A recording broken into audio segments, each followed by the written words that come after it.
একটু বাড়াই কেউ কথা রাখেনি। ৩৩ বছর কাটলো, কেউ কথা রাখেনি। ছেলেবেলায় এক বৈষ্ণবী তার আগমনী গান হঠাৎ থামিয়ে বলেছিল, শুক্লা দ্বাদশীর দিন অন্তরাত্ম শুনিয়ে যাবে। তারপর কত চন্দ্রভূক অমাবস্যা চলে গেল, কিন্তু সেই বৈষ্ণবী আর এলো না। ২৫ বছর পরীক্ষায় আছি। মামা বাড়ির মাঝি নাদের আলী বলেছিল, বড় হও দাদা ঠাকুর, তোমাকে আমি ৩ প্রহরের বিল দেখাতে নিয়ে যাব, যেখানে পদ্ম ফুলের মাথায় সাপ আর ভ্রমর খেলা করে।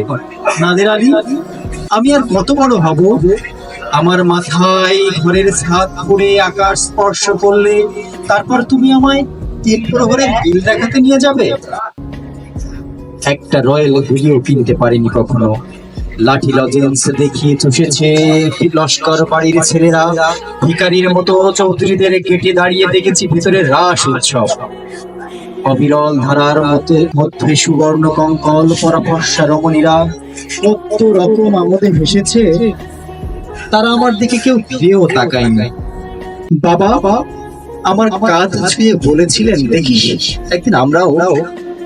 বাবা এখন অন্ধ, আমাদের দেখা হয়নি কিছুই। সেই রয়েল গুলি, সেই লাঠি লজেন্স, সেই রাস উৎসব আমায় কেউ ফিরিয়ে দেবে না।